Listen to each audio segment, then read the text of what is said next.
Bueno, Saúl, ¿cuánto tiempo? Ya llevábamos un año o no sé cuánto para Sí, organizar esta entrevista. de la primera vez que hablamos hace ya un tiempo. Muy bien. Yo tenía ganas. Antes, para poner en contexto, estamos, Saúl, en el Colegio En Peñablanca. el Colegio Peñablancas. Si nos puedes hablar un poquito de este colegio. El Colegio Peñablancas es un colegio que está en la pedanía de Tallante, y es un colegio que surgió hace ya más de 10 años con un interés de un grupo de familias de poder tener un cole donde, aparte de aprender contenidos curriculares, también los niños pudieran llegar a ser ellos mismos y se respetara su ritmo de desarrollo, donde tuvieran tiempo para el movimiento, tiempo para jugar aprendiendo, y donde pudieran ser ellos mismos, y donde los maestros pudieran tener la capacidad y el tiempo suficiente para crear el vínculo con ellos, para que pudieran estar como en casa. Los niños aquí dicen que Peñablanca es su segunda casa, ¿no? Para mí Peñablanca es mi segunda casa. Y es verdad que cuando les preguntamos qué es lo que más os gusta del cole, aparte de cómo se aprende, cómo se hace, siempre dicen que las convivencias que hacemos antes de las vacaciones de invierno, de las vacaciones de Semana Santa o de verano, cuando nos quedamos aquí a dormir por la noche, es una de las cosas que más les gusta. Y al final les gusta por eso, porque es como su segunda casa. Los niños que han terminado su ciclo, se han ido al instituto, cada vez que tienen oportunidad, cada vez que tienen alguna fiesta en el instituto o que tienen libre, nos llaman. Oye, podemos ir, porque consideran Peñablanca su segunda casa. Y para mí es algo que, como maestro y como padre, porque mis dos hijos están aquí, uno ya ha terminado, pero la niña pequeña aún está aquí, para mí es algo muy, muy importante. Maravilla. ¿Qué te iba a decir, Saúl? ¿Qué aporta una educación libre como la vuestra para romper esa inercia que hay estructural del sistema educativo tradicional? Ya. Fíjate, más que educación libre, es una educación activa. Qué bueno.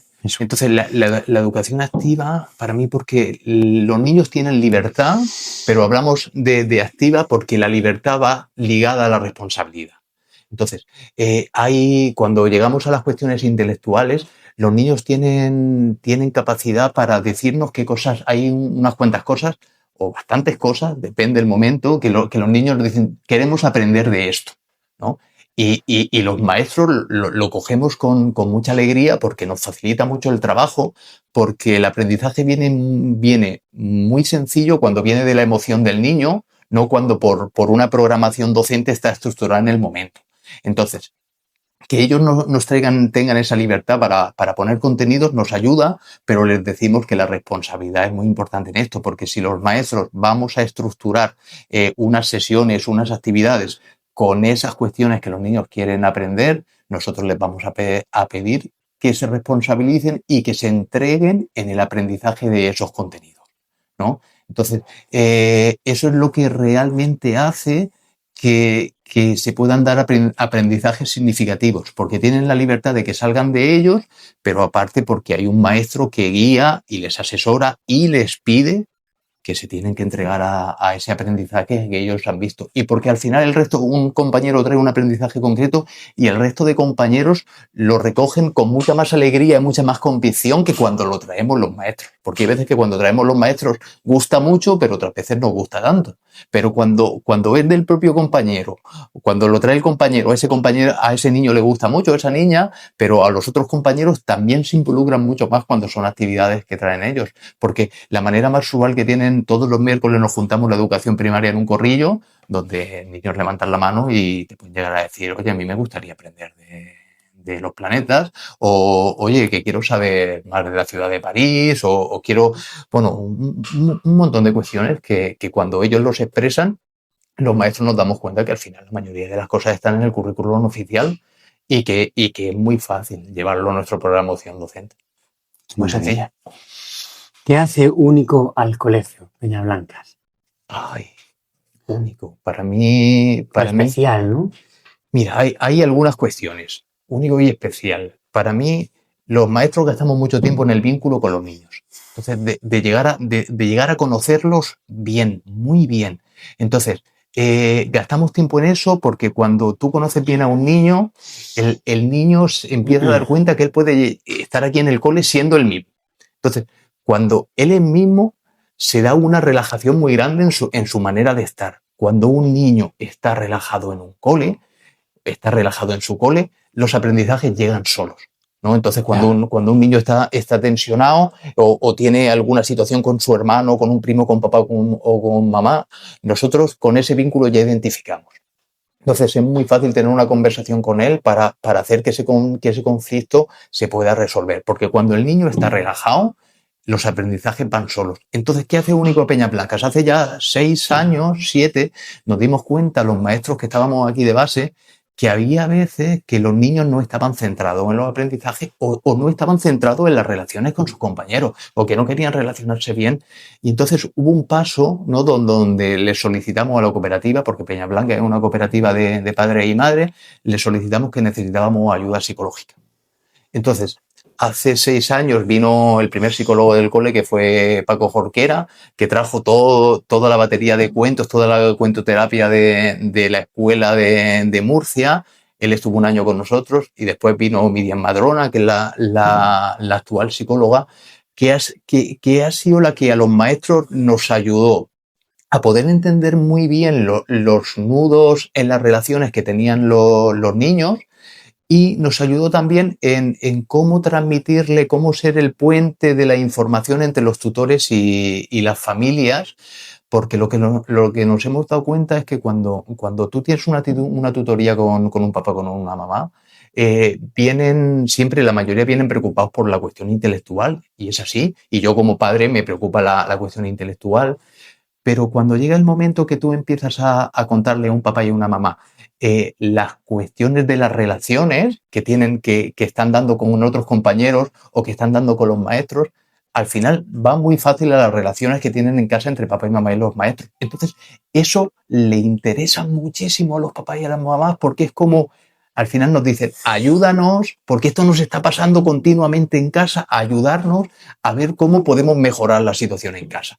Entonces, es esa cuestión de entrada de la cuestión psicológica en las reuniones de equipo, en las reuniones en las reuniones con los papás, y que llevó a que se pueda hacer un trabajo en Peñablanca, porque siempre el bienestar emocional ha sido uno de los pilares, pero empezó simplemente con cuidar la emoción y ha pasado a que en el cole los niños puedan hacer autoconocimiento. Entonces se trabaja el autoconocimiento, se trabaja de ver cómo se relacionan ellos, de cómo son sus miedos, de qué pasa a mí cuando me enfado, qué me pasa a mí cuando tengo un conflicto, cómo, si tengo necesidad de resolverlo o me retraigo o no quiero resolverlo. Todas esas cuestiones que se trabajan en el día a día en Peñablanca, para nosotros o para mí, hace que Peñablanca sea un colegio único en la región de Murcia, y te diría que casi en toda España. Maravilla. A nivel personal, ¿qué significa para ti este colegio? Wow. Piensa que el colegio arranca en septiembre del 14. Yo me emociono con esto. Arranca en septiembre del 14 si yo no recuerdo mal, con 12 niños de infantil. 12 niños de infantil. Y yo llego en diciembre porque había dos niños de primaria, entonces arranqué la primaria con 2 niños y yo llegué en 2014, en diciembre, para estar con ellos. Venía 2 días a la semana porque en la educación primaria, al ser un colegio autorizado por la Consejería de Educación, necesitas que los docentes cumplan la especialidad de educación física, inglés y música. Entonces yo, como especialista de educación física, venía 2 días a la semana. Al año siguiente ya empecé a venir la jornada completa. Al venir la jornada completa aquí, hizo que mi familia, que residíamos en Murcia, nos planteáramos vivirnos a vivir aquí a Tallante. A Tallante. Yo vivía a 600 metros del colegio. Ahora vivo en la costa, en Isla Plana, pero estuvimos 5 años viviendo aquí. Veníamos al colegio en bicicleta. Entonces toda la familia se trasladó. Es como nosotros fuimos pobladores de una pedanía pequeña, ¿no? Donde fue llegar y toda la gente de Tallante muy rápido nos arropó, nos ayudó. Aquí en Tallante fuimos una familia dentro de la comunidad de Tallante. Pero el colegio en sí a mí me trajo, aparte de desarrollarme como docente, me trajo al desarrollo personal, me trajo a hacer una búsqueda muy potente de quién era yo, de cuáles eran mis nudos emocionales, de cómo me relacionaba a nivel familiar, en pareja, con mis hijos, y sobre todo me ha puesto delante a un montón de personas muy valiosas que me han ayudado en muchos procesos.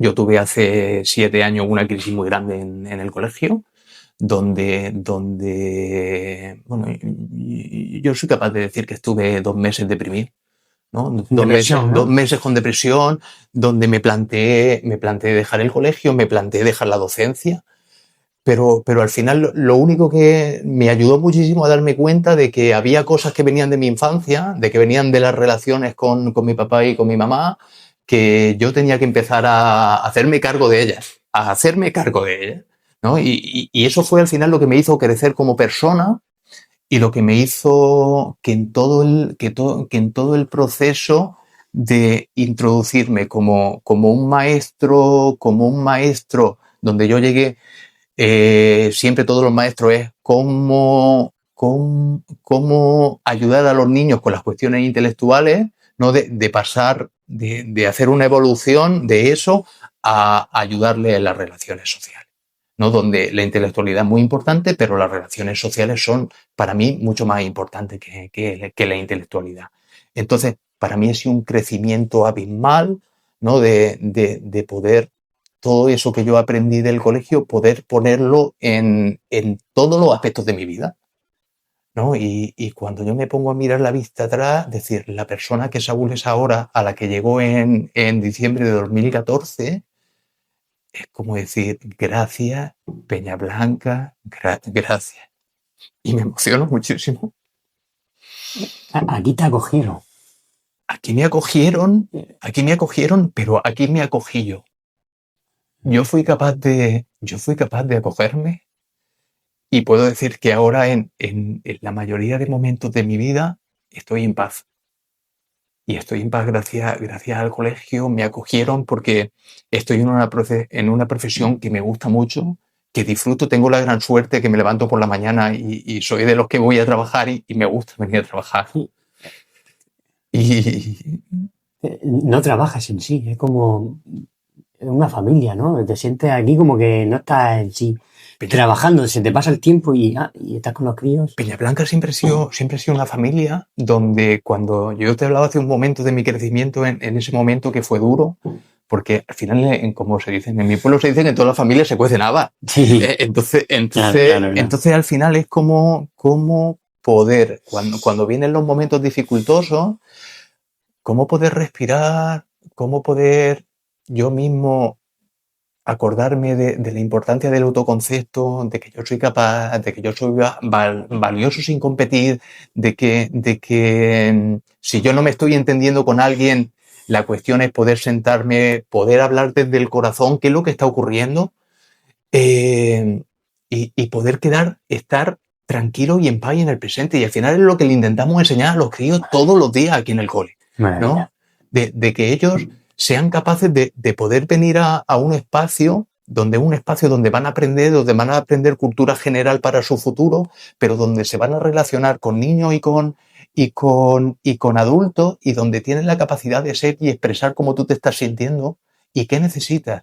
Y cómo, cuando se habla desde el corazón, los acuerdos y las propuestas llegan muy rápido. Es como cuando tú hablas desde el corazón, la solución a un conflicto es que ya se está dando en el momento. Yo lo veo muchas veces cuando los maestros, como mediadores, les pedimos a los niños que se sienten para resolver un conflicto, y es como tú estás viendo cuando un niño está hablando desde el miedo, o está hablando desde la ira muy potente, o está hablando desde cómo esconderse, no, cómo no ser ellos mismos, a cuando están hablando con su esencia, con cómo son ellos desde el corazón.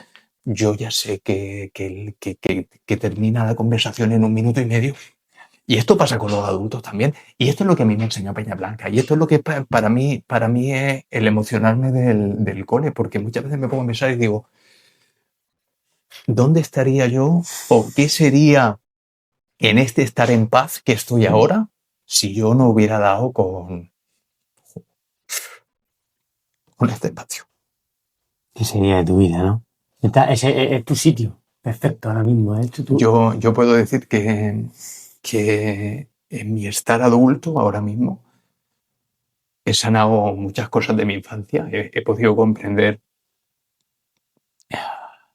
cosas que ocurrieron con mi padre y con mi madre, cosas que luego me han llevado en mis relaciones con amigos, en mis relaciones con mis parejas, en mis relaciones con mi hijo, en todas las relaciones, que me ha ayudado a entender por qué yo actuaba de determinadas maneras que a veces yo me hacía daño con ellas, ¿no? Y entonces es como si fuera magia. Y esto que yo he aprendido, que aprendí después de la cuarentena. Yo tengo 45 años, entonces cuando estaba llegando a la cuarentena es cuando empecé a aprender todo esto. Para mí es increíble ver cómo niños de 10, 11, 12 años, ¿sabes? Ya se lo saben, ya saben por dónde va su carácter, ya saben dónde están sus miedos, ya saben cómo está la relación con papá y con mamá y cómo están esos vínculos, porque yo lo veo en las conversaciones que tengo con mi hijo por la noche, ¿no? De decir, yo lo escucho hablar. Se me pone una sonrisa brutal. El desarrollo, ¿no? De la capacidad. De decir, ojalá yo con 12 años hubiera sabido qué me pasa a mí, de dónde viene mi vergüenza, de dónde viene mi miedo, qué me pasa en la relación con mi hermano. Y creo que cuando un maestro, porque volvemos a la pregunta, ¿no? Como maestro, cuando un maestro entiende esto, es como wow. Es como el potencial que tenemos cuando vienen niños, cuando las familias nos confían a sus niños, entran por la puerta, el potencial que tenemos un maestro, que yo considero que somos casi de la familia. Es que piensa que los maestros pasamos 5 horas con los niños todos los días en un cole, ¿no? 5 días a la semana, 7. Entonces, somos figuras muy importantes para ellos. Sí, lo diría así, a nivel familiar. Entonces, es como el que ellos puedan ver que la importancia de sus relaciones, de ser uno mismo, de poder expresar con mucha naturalidad cómo se están sintiendo, lo que necesitan. Cuando un maestro lo aprende, yo lo he aprendido gracias a Peña Blancas, cuando un maestro lo aprende, es muy sencillo, iba a decir ayudar, no es ayudar, es muy sencillo cómo poner la energía para que los niños también lleguen a eso, ¿no? Y fíjate que te habla uno que estamos en el aula donde tenemos todo el material de matemáticas, ¿no? Te habla el de que cuando nos ponemos a hacer matemáticas, para mí es muy importante el pensamiento matemático, el desarrollo lógico, ¿no? Como hay veces que con preguntas y con antepreguntas hay niños que decir, ¡guau, Saúl, para! Y yo, no, puede un poco más, ¿no? Que parece que todo lo ponemos en la cuestión emocional, pero la intelectualidad es muy importante, ¿no? Porque al final el equilibrio entre la intelectualidad y entre el desarrollo emocional y también el cómo hacer es básico en el colegio, ¿no? Cuando un maestro comprende la importancia que tiene el que las relaciones de los niños y su paz interior esté bien, la intelectualidad vuela. Cuando un niño, y claro, esto lo hemos hablado muchas veces, ¿no? Yo hablo con otros maestros que tienen la gran suerte porque en Peñablanca ahora mismo solamente tenemos hasta 12 años, pero yo tengo la suerte de hablar sobre todo con maestros en Latinoamérica que sí lo tienen hasta los 18, y al final es como decir, es que cuando con 16 años un niño sabe cómo va su carácter, sabe si es más rígido, si es menos rígido, si es más mental, si es emocional, si es instintivo, cuando eso lo tienes controlado ya con 16 años, cuando tienes todos tus miedos identificados y sabes cómo poder enfrentar a ellos, porque todo el mundo tiene miedo a algo. Los que aquí conocen de pe a pa el cuento de Juan sin miedo. Y al final la enseñanza del cuento de Juan sin miedo es que hasta Juan sin miedo tenía miedo, ¿sabes? Cuando los tienes identificados y sabes cómo enfrentarte a ellos, y cuando encima todas tus vivencias con tu padre y con tu madre las tienes vistas, las tienes identificadas, Sabes que tu padre y tu madre han sido perfectos para ti en la manera que te han criado, lo sabes, lo han hecho lo mejor que han podido, te han querido muchísimo, aunque te hayan podido dañar en algunos momentos. Cuando todo eso está solucionado, ¿tú qué quieres ser? ¿Médico? Te centras concretamente en eso. ¿Tú qué quieres ser? ¿Ingeniero? Te centras concretamente en eso. ¿Quieres ser el mejor carpintero? Te centras concretamente en eso. Porque si yo me voy a mi vivencia, yo llegué con 16, 17, 18 años a elegir una salida profesional cuando yo estaba buscando cosas que me pasaban y no sabía qué era. Yo llegué a la adolescencia con 28 años. Seguramente si en los colegios en aquella época hubiéramos tenido las oportunidades que se tienen ahora, pues seguramente yo con 18 años hubiera sabido completamente que quería ser maestro. Entiendo, Saúl. ¿Qué riesgos tienen para un país que sus niños crezcan más evaluados que escuchados? Wow.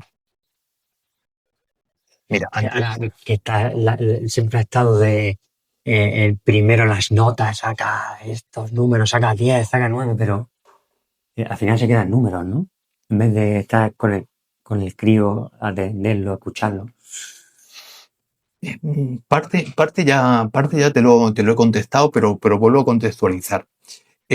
Un niño cuando toda la etapa educativa o gran parte de la etapa educativa es estar pendiente de un logro intelectual y de un logro intelectual que se mide en función de una legislación que deciden que son estos contenidos concretamente y donde te hablaba antes del autoconcepto, ¿no? El hecho de que al final el ser el evaluado buscas una valía, ¿no? Comparándote con otro montón de compañeros que tienes. Entonces, para mí es como niños que viven constantemente tensionados, ¿no? Niños que están en clase, que están sentados en un aula constantemente tensionados porque la única importancia es la intelectualidad. Y fíjate que lo he dicho antes, que es muy importante la intelectualidad, ¿no? Pero es muy importante la intelectualidad cuando tú estás en paz.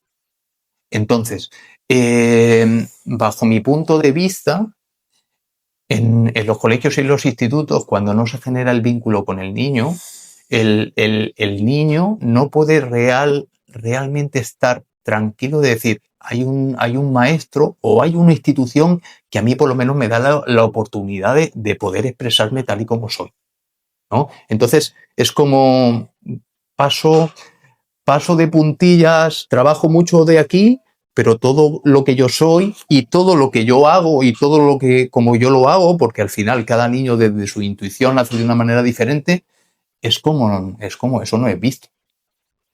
Eso no es visto, eso está olvidado.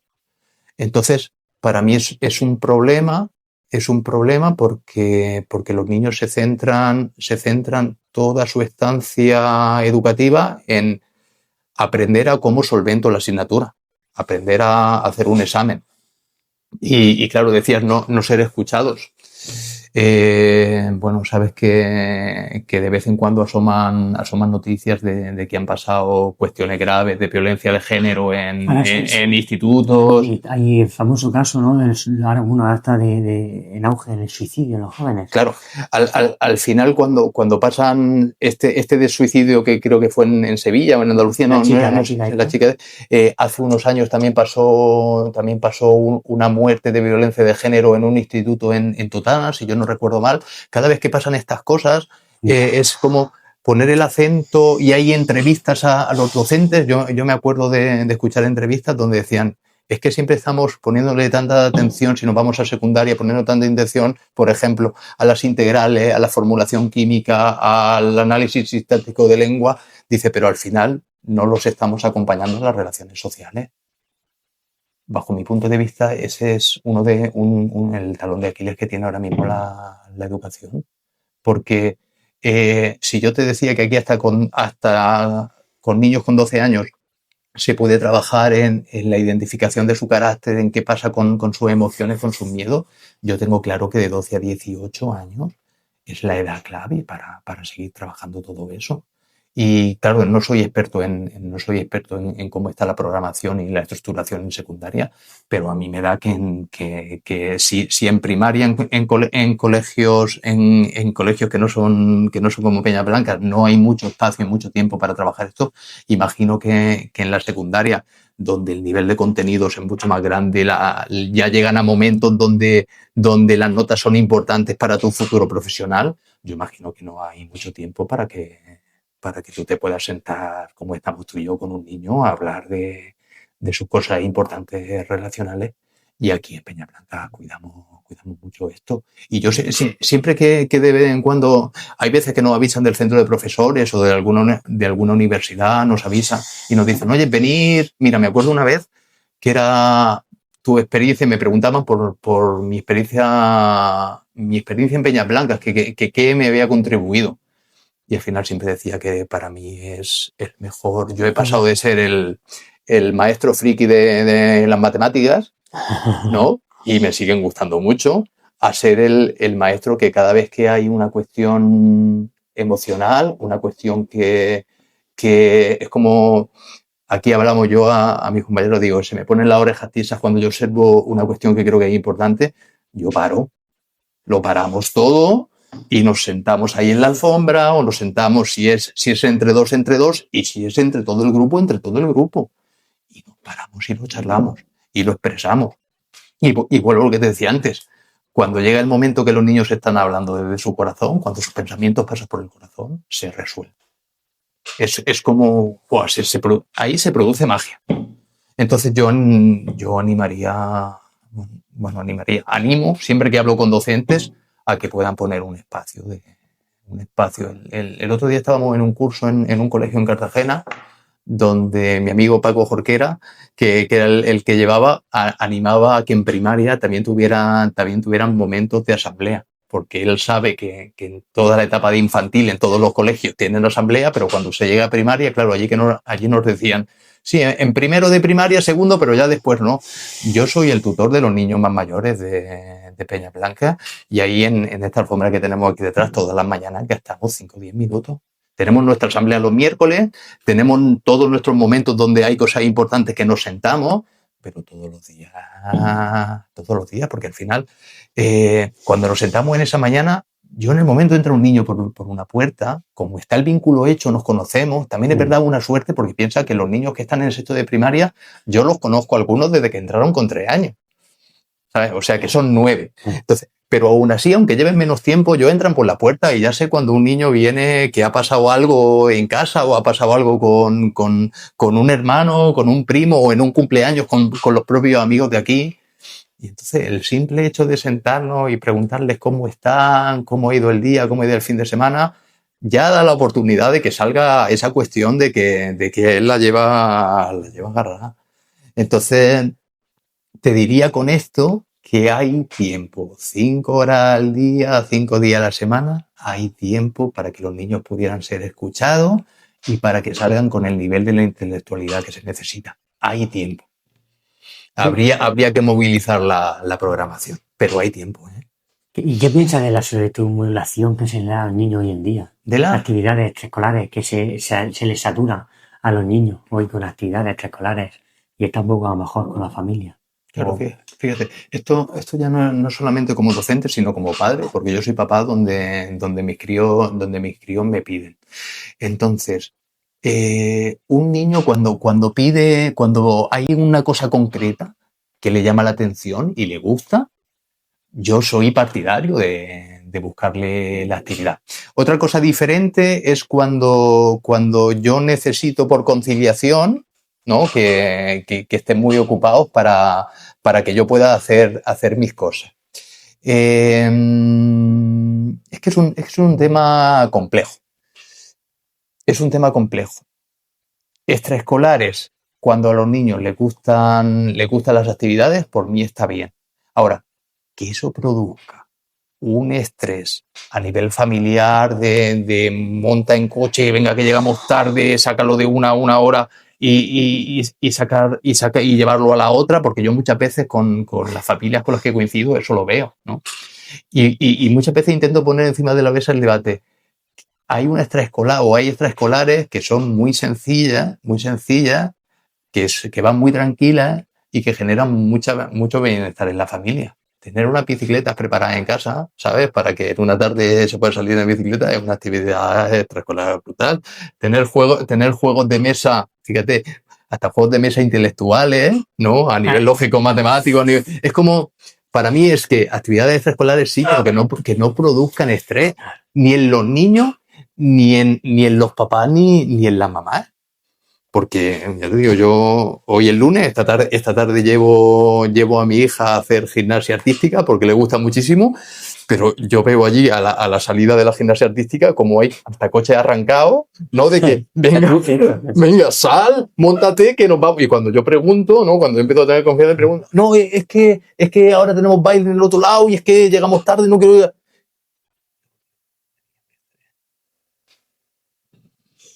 Claro, por ahí va. Por ahí va mi opinión. Sí, estoy contigo. ¿De qué manera se acompaña a los alumnos en su desarrollo social y relacional? Sí, bueno, al final es que puedan ser. Si esto ya salió antes. Yo que ya estás viendo que empiezo a hablar y está genial. Y matizamos algunas. Y cojo carrete. Entonces, al final es que puedan ser.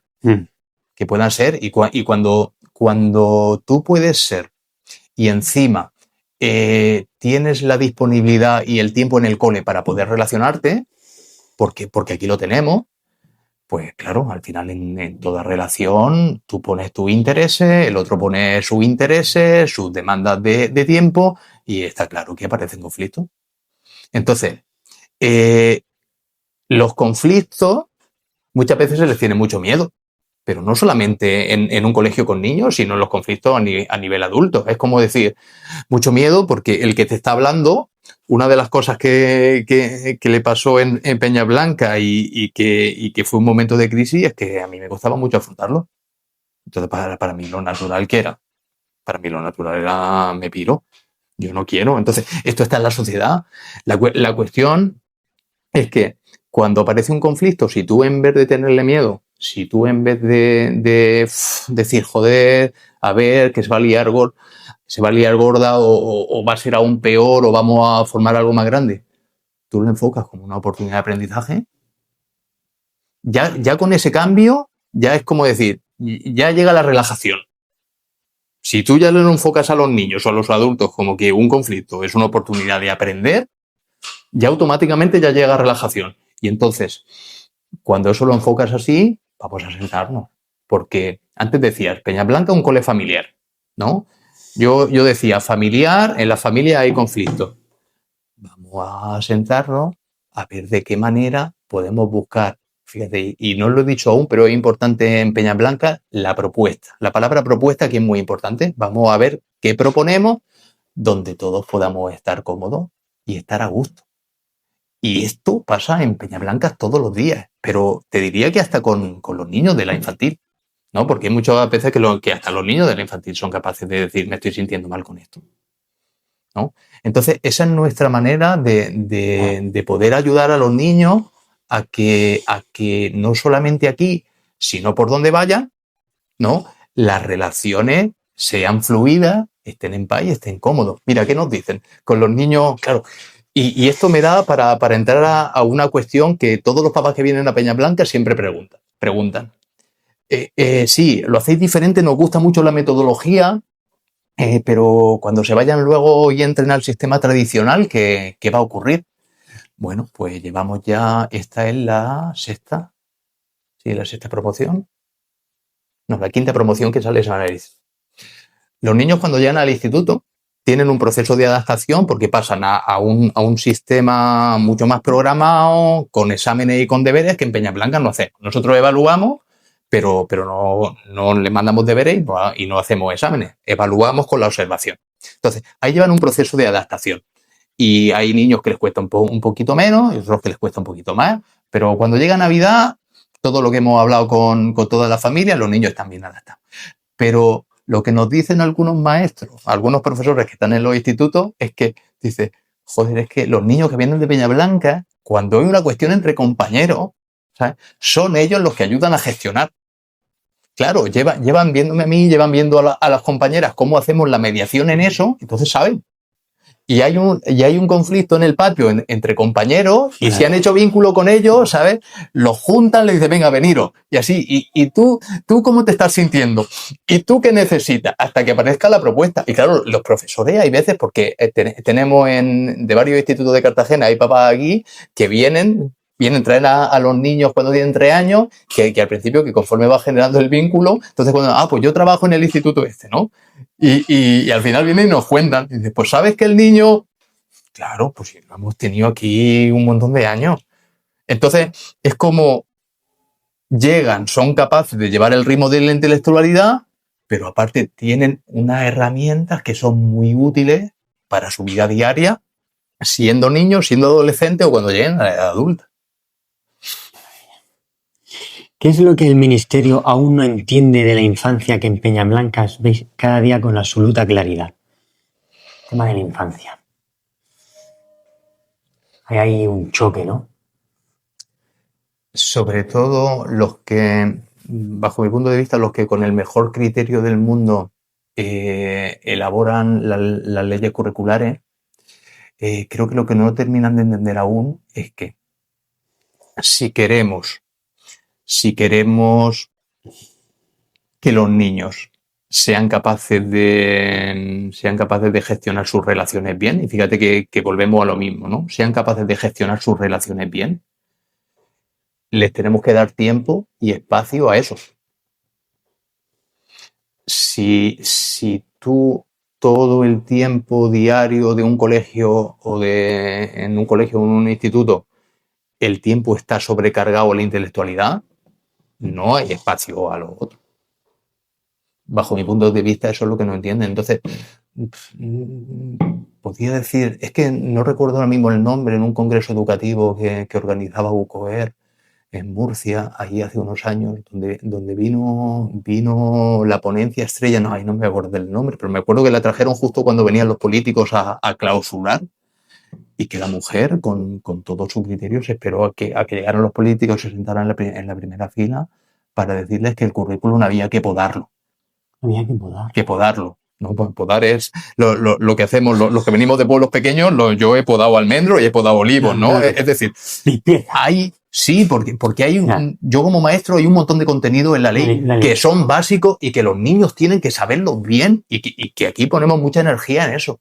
Pero luego hay otro montón de cosas, ¿no? Que bajo mi punto de vista no haría falta, o que podrían esperar, ¿no? Porque muchas veces cuando tú revisas bien el currículum de la educación primaria y la secundaria, se van repitiendo, en años se va repitiendo lo mismo, ¿no? Entonces, eso se podría, bajo mi punto de vista, se podría estructurar de otra forma para que hubiera más tiempo para las relaciones. Con este caso que decías de la niña de Sevilla, que se suicidó, ¿no?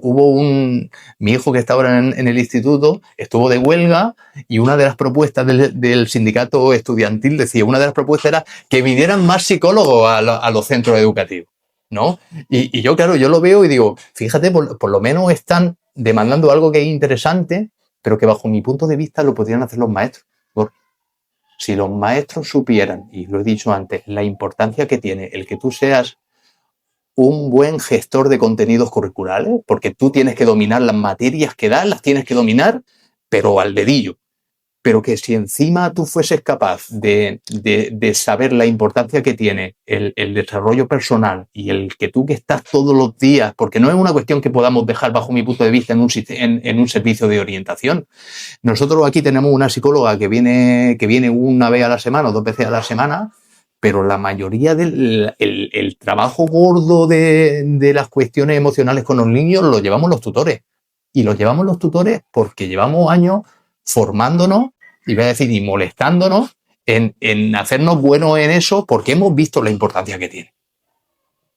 Entonces, bajo mi punto de vista, es que los que deciden sobre la educación pudieran ver que para que las relaciones sociales y la salud mental, que es este caso, la salud mental de los niños, estén bien, no solamente hay que tratar esto. Hay que tratar esto, Y se necesita tiempo y habría que darle su tiempo y su asignatura y su docente experto. En la educación primaria, los tutores, yo lo tengo claro. En la educación secundaria, pues seguramente habría que buscar un experto que estuviera esa hora o esas 2 horas a la semana con estas cuestiones.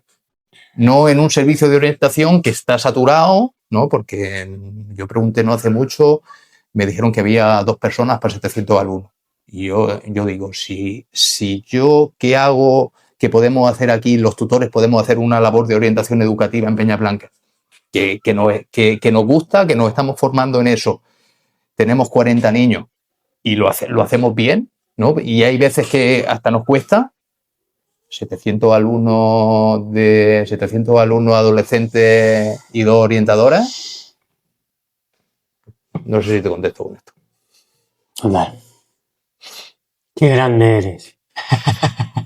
Yo no es una cuestión de ser grande, Gorri, es una cuestión de estar en paz con lo que veo y observo de mi trabajo en el cole y con lo que me llega, porque los que somos maestros es muy fácil en conversaciones con otros docentes darnos cuenta. Porque al final mi hijo es adolescente y en algunas actividades que montamos nosotros también de autoconocimiento con adolescentes, pues ya ves por dónde va el viaje. ¿Qué valores crees que definen al Colegio Peñablancas? Son valores. Mira, hay uno que te lo decía antes, ¿no? Es decir, estaba muy nervioso en la entrevista y ya llevo un rato súper tranquilo, súper a gusto, súper cómodo, y al final el ser auténtico.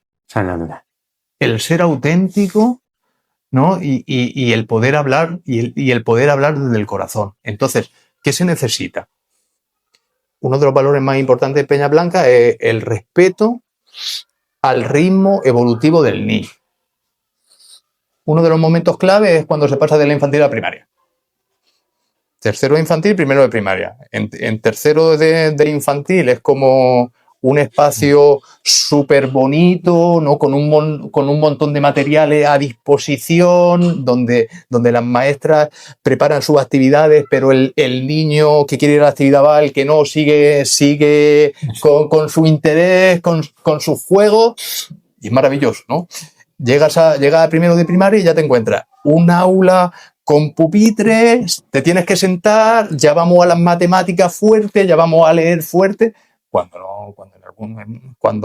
bueno, fíjate, te he puesto eso en infantil, cuando en algunos colegios en tercero de infantil ya empiezan esto que te estoy contando de primero de primaria. Claro, para los niños es un choque. Qué fuerte eso. Para los niños es un choque, porque ¿qué pasa? Choque para mí también. Claro, llegan niños, imagínate que llegan 25 niños. Aquí, mira, nuestras ratios son más pequeñas, pero ya estamos haciendo una mezcla. Bueno, el número de niños que lleguen a primero de primaria. Pues hay niños que en su etapa evolutiva son capaces ya, ¿no?, de seguir un ritmo, de empezar a sumar, de empezar a restar, de empezar a escribir, de empezar a leer. Son capaces y te lo piden. Y al niño que pide se le da. Pero hay otros que no. Hay otros que no.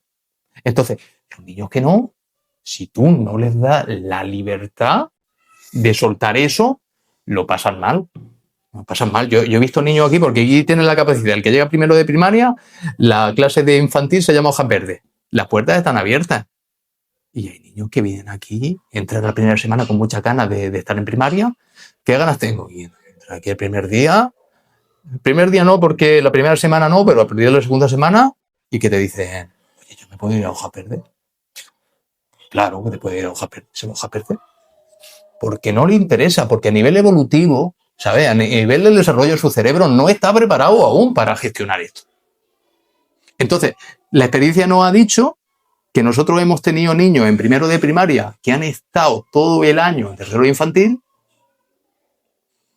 y se van en sexto de primaria al mismo nivel. Y tú no les generas ningún trauma, los críos están cómodos, están en paz, llegan a la lectura, llegan a la escritura, llegan a la abstracción matemática, llegan a todo bien. Entonces, el respeto, ¿sabes? Yo te decía la autenticidad y luego respeto a su desarrollo evolutivo. Pero eso es clave. Yo leí hace muchos años un artículo de la pedagogía Baldor que decía que un niño no está preparado para leer y escribir y para la abstracción matemática hasta que no se le caían los dientes de leche. Y claro, al principio lo leí, porque fíjate, yo llegué a Peñablanca sin ninguna formación La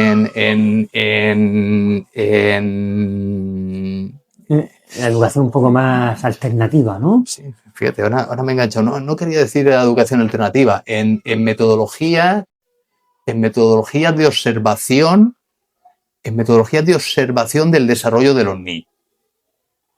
Sí, que siempre se enfocan ahí en las alternativas, pero sobre todo es en metodologías que han observado cómo funcionan los niños. Uh-huh. Entonces, yo ese artículo me lo tomé a risa, hasta que me pasó con mi hijo. Claro, a mi hijo se llevan 2 años y medio y se le cayeron los dientes a la misma vez, prácticamente. Prácticamente. Para mí mi hijo fue un maestro, porque yo me llevaba material en matemáticos a casa. Yo, siendo maestro Peñablanca, tenía la capacidad los fines de semana, tenía la capacidad en verano, en vacaciones, de llevarme material. Me llevaba mi caja de regletas, que van a todos lados. Mi caja de regletas ahora van a todos lados. Y yo me las llevaba. Y ahora mi hijo me decía, no me deje. Porque yo me llegué a preocupar. Porque mi hijo fue uno de esos niños que no hubiera sido capaz en un cole tradicional de seguir el ritmo de primero y segundo de primaria. Que hay muchísimos así. Claro, entonces el respeto, la autenticidad, el respeto. Luego la empatía. Cuando tú en las relaciones sociales eres capaz de hablar desde el corazón y poder ver lo que le está pasando al otro, la empatía es básica. Y luego la familia Peñablanca es una familia. Entonces, y nos gusta decir que Peñablanca es un cole familiar. Pero es familiar porque aparte las familias que vienen aquí intentamos que estén como en su casa. Y seguramente me dejo alguno, que aquí ya ves que tengo mis notas y no las he mirado, pero me dejaré alguno que lo diré. Pues no te he dicho este. Pero te he dicho autenticidad, te he dicho el respeto al desarrollo evolutivo de los niños, la empatía. Y mira, ahora hay uno que empezamos a trabajar mucho con los niños, que es la resiliencia, ¿no? El cómo, que tiene que ver con el autoconcepto, ¿no? El que tú puedas ser capaz de conocer muy bien tus virtudes y tus límites. Y cuando tú los conoces bien y los tienes claros, es como la frustración baja.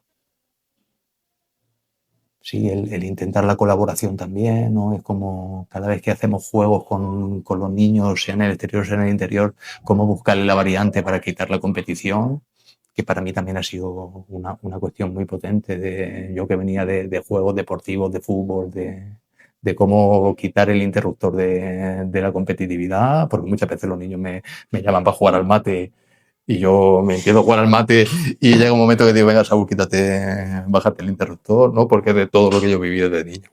Sí, pues eso. ¿Cómo se enseña a los niños a pensar y no solo a reaccionar en un mundo tan hiper acelerado, tan rápido, que pasa todo tan rápido y no nos damos cuenta? La pregunta va, ¿cómo se enseña a los niños a pensar y no a reaccionar? ¿Pero me estás hablando de las relaciones con otros compañeros o también me estás hablando de... también, ¿no? Y en familia, ¿no? Se puede decir. Al final, en el entorno social, ¿cómo actúa? Hay niños y adultos que son muy impulsivos, ¿no? Entonces hay veces que la experiencia que nos dice... Mira, te voy a poner un caso que nos pasó la semana pasada, ¿no? Como un caso donde un niño en una interacción de un juego, ¿no? Automáticamente se produce un momento tenso, ¿no? Y los maestros lo observamos. El niño llegó y le pegó un empujón fuerte a un compañero, que el compañero no cayó, pero podía haber caído a hacerle daño. Entonces, cuando observamos eso y conocemos bien a los niños, yo sé que ese momento el niño no lo pudo controlar. Es algo que le sale instintivo potente, ¿no? Que se necesita un trabajo muy grande, que está en proceso, pero aún no está en terminación. La cuestión importante es lo que pasa en el después. El que el niño se pueda dar cuenta de qué pasa con esa reacción. Y eso... que recapacite, reflexione. Claro, y de que él se dé cuenta al final de que, porque claro, la reacción instintiva es que me ha hecho.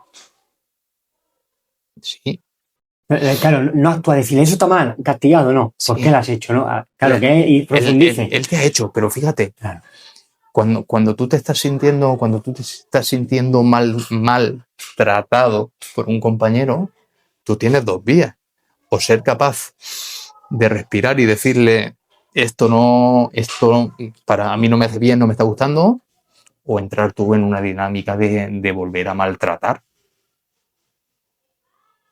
Y esto pasa físicamente o pasa también verbalmente. Entonces, es como hacerles ver a los niños que ha ocurrido un conflicto, vamos a ver de qué manera podemos hacerlo un aprendizaje.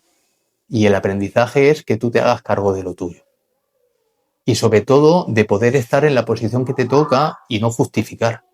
Porque, claro, lo que más observamos siempre cuando pasa algo es, sí, yo he hecho eso, pero es que... ¿No? Y entonces es como un trabajo de mucha paciencia con los niños, de decirle, tú tienes que hacerte responsable de lo tuyo. Y sin justificar, porque sí, igual él te ha hecho algo que a ti te ha molestado y tú no querías, y lo ha empezado él, pero tú también después. Y sabemos lo difícil que es cuando eso ocurre, que tú puedas respirar, que tú le puedas expresar a tu compañero, darle la oportunidad de decir yo me estoy sintiendo mal, para que él pueda también maniobrar en lo suyo.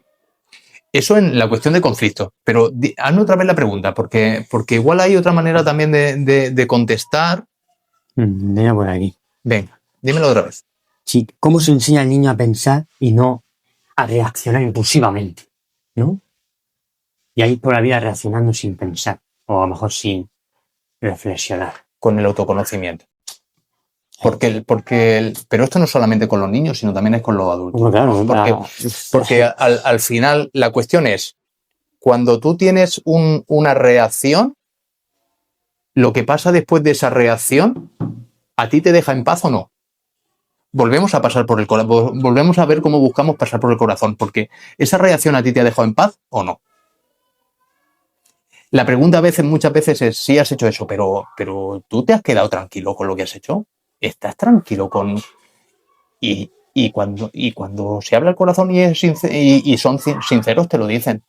Pues verdad, pues no estoy cómodo con eso. Y te dices, pero es que no lo puedo evitar. Ahí es donde entra un proceso muy importante que es poder validar eso y decirle, tranquilo. Lo importante no es tanto lo que ha ocurrido, sino que tú te estás dando cuenta. Y el darte cuenta ya es ponerte en el camino de resolver. Porque si realmente tú quieres hacerlo diferente, ¿no? Si en este caso, si tú quieres hacerlo diferente, el que tú lo puedas verbalizar, el que se pueda poner encima de la mesa y hablarlo de él tranquilamente, ya es un camino del cambio. Y luego hay que ensayar. Esto es ensayar. La siguiente será un poquito menos, la siguiente será un poquito menos, pero ponértelo como si fuera un objetivo curricular. Fíjate, ¿no? Como los que damos los objetivos curriculares en matemáticas o en otras asignaturas, pues como si fuera un objetivo. Y yo he visto procesos en el cole donde eso se empieza a girar. O estos niños que... Porque, fíjate, estábamos siempre hablando de una reacción que hace daño, ¿no? O una reacción que yo tengo de irme, ¿no? De que está pasando algo que a mí no me está gustando y yo me piro y me escondo. O me meto a la cueva, ¿no? Donde cuando eso se pone encima de la mesa, los mismos niños son capaces de escribir en sus objetivos, en sus sueños. En Peñablanca se escriben, al principio del curso se escriben los sueños, y yo he visto sueños de niños que te dicen, cuando me siento mal en un conflicto, no quiero escapar. O niños que dicen, yo quiero ser honesto, porque se han dado cuenta en las interacciones con sus compañeros que para que no le echen la bronca, ¿no? Por algo que yo he hecho, miento. O en las relaciones con su familia. Y te lo estás poniendo de objetivo. Y empiezas a ensayar, porque el aprendizaje, ¿cómo viene? Con la experiencia. Mucho más rápido con la emoción, cuando sale de ti mismo, ¿no? Tú mismo te estás poniendo en el objetivo, y con la experiencia y con empezar a hacer. Y muchas veces vienen los niños y dicen, es que hoy he tenido la oportunidad y no lo he hecho. Tranquila, tranquilo. Lo estás viendo, te das cuenta y vas a tener oportunidad después de volver a hacer. Porque la vida, fíjate, estamos hablando de niños que están desde 6 a 12 años. ¿no? ¿Va a tener oportunidad de ir modulando eso? Hay años por delante para ir modulando. Y la cuestión que le decimos a los niños y a los papás, no dejéis el trabajo de la relación, no la dejéis, que la intelectualidad es importante, pero no dejéis eso. Bueno, Saúl, estamos en esta segunda parte de esta bella entrevista. ¿Qué te iba a decir? ¿Cómo se gestiona la tensión entre la libertad pedagógica y las exigencias burocráticas del sistema? mira, aquí hay una palabra que es muy importante, que es una palabra que es muy importante, que es la responsabilidad, tanto de los maestros como de los niños. Y otra cuestión que es muy importante, que es cómo englobar los intereses de ellos. Y entra la cuestión de la estructura, porque el grupo de maestros tenemos una estructura que nosotros llamamos pendular. Entonces, lo llamamos pendular porque sabemos que cuando los niños tienen un interés concreto en un determinado momento, hay que atenderlo. Entonces, ¿a qué me refiero con eso?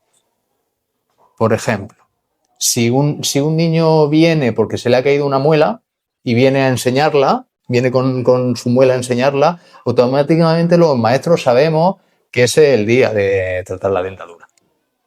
Y seguramente igual en nuestras clases o lo habíamos dado ya o era posteriormente, pero automáticamente yo lo que traemos preparado, pues eso lo cambiamos. Por eso hablamos de una estructura pendular. Luego se junta, que dentro del currículum hay cosas que son muy importantes, que los maestros sabemos y que se los decimos a los chavales, a los niños, que esto hay que darlo y hay que darlo bien y hay que darlo con una cuestión de comprender más que de procesos. Si yo me lo llevo a la cuestión matemática, que es lo que más hago, no es una cuestión de que comprendan los procesos, sino de que sepan las definiciones, sepan muy bien lo que están haciendo en cada momento para que luego puedan llegar por distintos caminos, ¿no? Y luego, ¿cómo englobamos los intereses de los niños? Porque al final los intereses de los niños que nos traen, a mí me apetece aprender de esto concretamente, nosotros lo englobamos.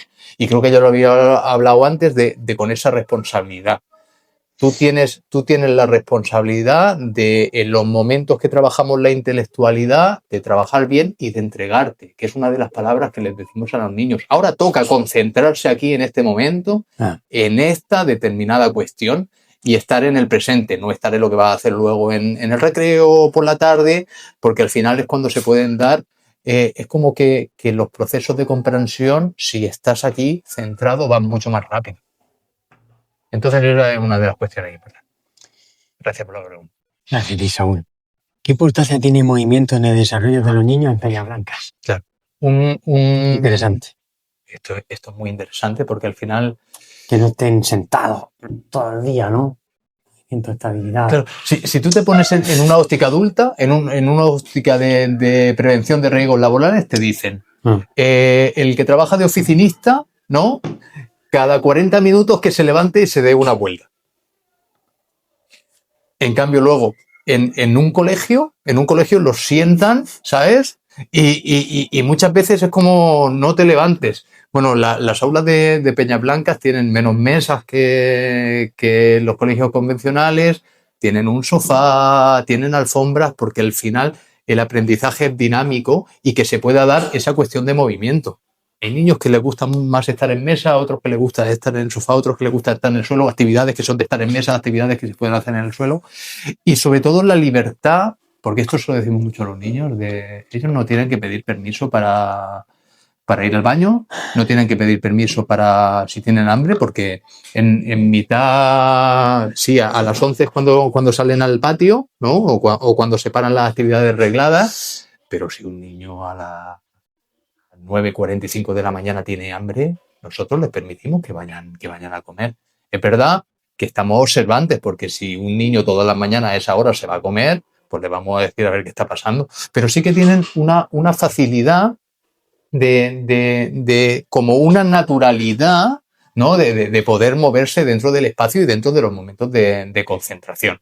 Eso cuando trabajamos en una hora concreta. Pero luego hay otra cuestión del movimiento que es básico para la salud. Eso es básico, ¿no? Por el hecho de que tú en tu jornada, ¿no? cuánta promoción a nivel institucional, cuánto los maestros de educación física pidiendo que los niños se muevan y que los adultos se muevan, que llevamos una vida muy sedentaria y que es muy importante que estemos en movimiento. Mira, ahora se ha pasado el boom de los relojes que contaban pasos. Esto fue de hace 4 o 5 años. Entonces aquí nos juntamos maestros y niños con esos relojes. Y entonces para nosotros era satisfactorio como ver de que tú te podías ir una mañana de aquí con 7.000 pasos. Niños que en su día a día, porque cuando salen ahí se ponen a correr, los relojes iban súper rápido, ¿no? Pero te podías ir con 7.000 pasos, que al final, si yo no recuerdo mal, hablaba que 8.000, ¿no? estaban en 8 o 10.000. En 8, sí. ¿no? Y claro, y yo recuerdo, porque tuvimos un proyecto hace unos años que se llamaba 9 meses, 9 montañas, ¿no? Donde hubo un divulgador de Instagram, Josemi del Castillo se llamaba, que al final posteó, ¿no? Y yo le conté un poquito cómo era Peña Blanca y me decía, Dios, qué maravilla, me estás diciendo que esto es que tiene una asociación de educación, no me acuerdo cómo era, y me decía, esto que proponemos nosotros de que se puedan llegar a 7, 8.000 pasos en los colegios, hay un colegio que lo hace, y yo le decía, claro, nosotros lo hacemos. Y porque al final son niños sanos, la comida saludable es importante en Peña Blanca, entonces los niños vienen a todos sus almuerzos con comida saludable, algunas hasta las preparan aquí. Y luego lo que también hemos visto de la importancia que tiene el movimiento es los exteriores de Peña Blanca son muy grandes, tienen una pinada en pendiente, y hay veces que han venido niños que estaban fuera de su peso.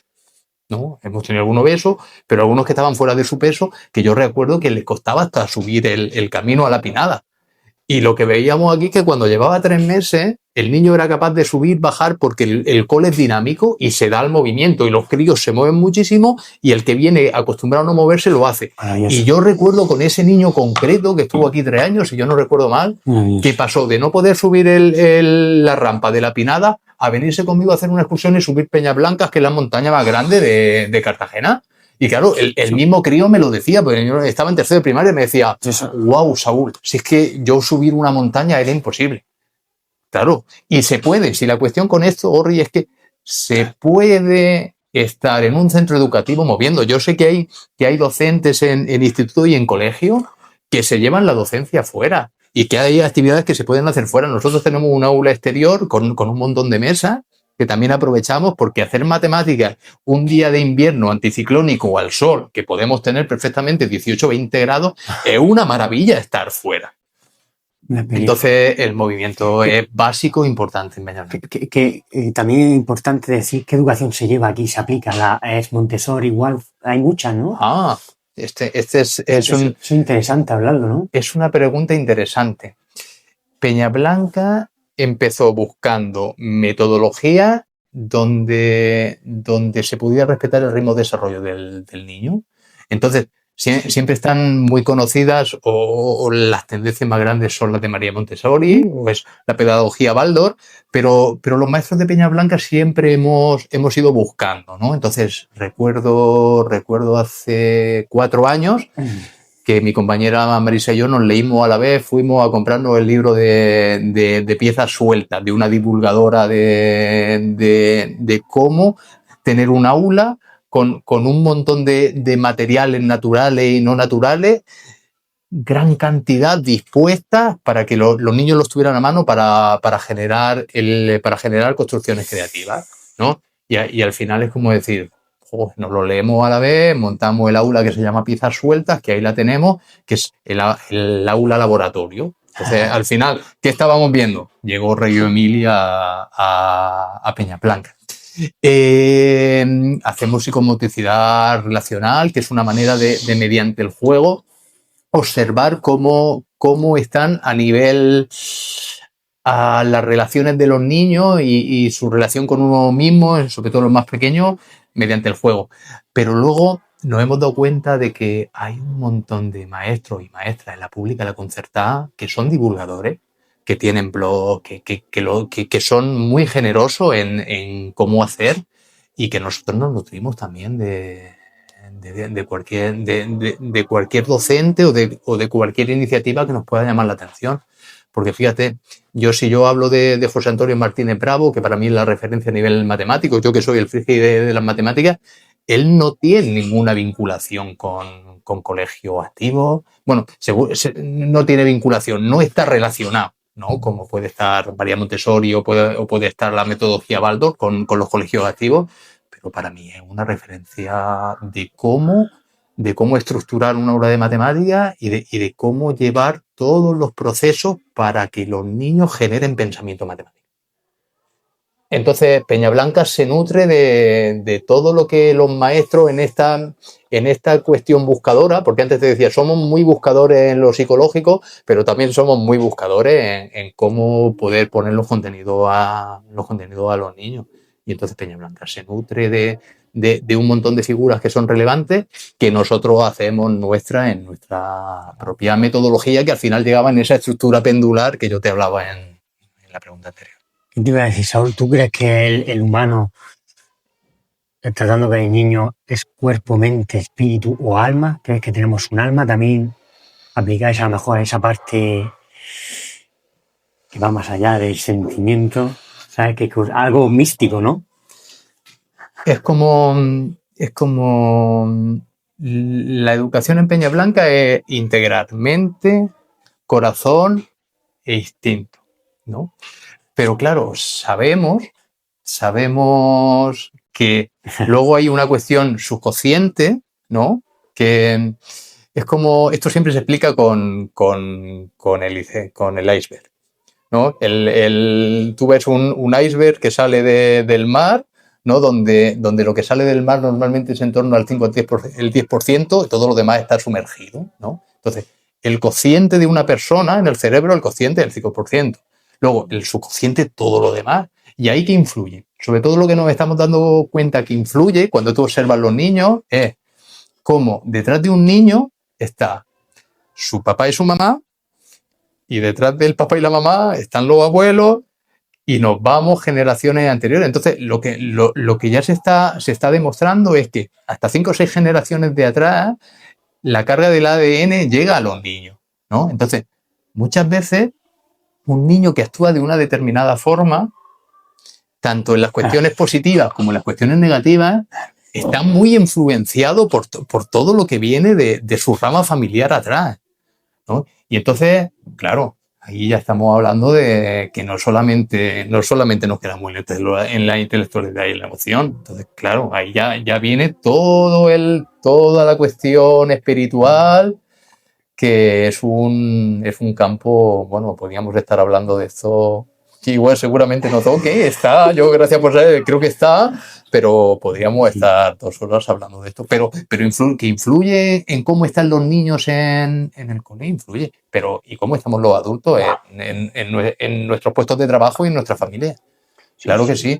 Yo que aparte soy un apasionado de la psicología sistémica, cuando entras en ese proceso, es empezar a darte cuenta de cómo los que van, de cómo nuestros padres y nuestros abuelos influyen en nosotros y en cómo muchas cosas nuestras que nos gustan mucho y de las que no nos gustan, como si tú te pones a investigar, te pones a mirar atrás, y cuando te centras en eso, muchas veces llega algún familiar que te cuenta historias y te dice, a decir, madre mía, cómo venimos marcados, y eso todo está grabado en nuestro subconsciente, y muchas decisiones de nuestra vida que pensamos,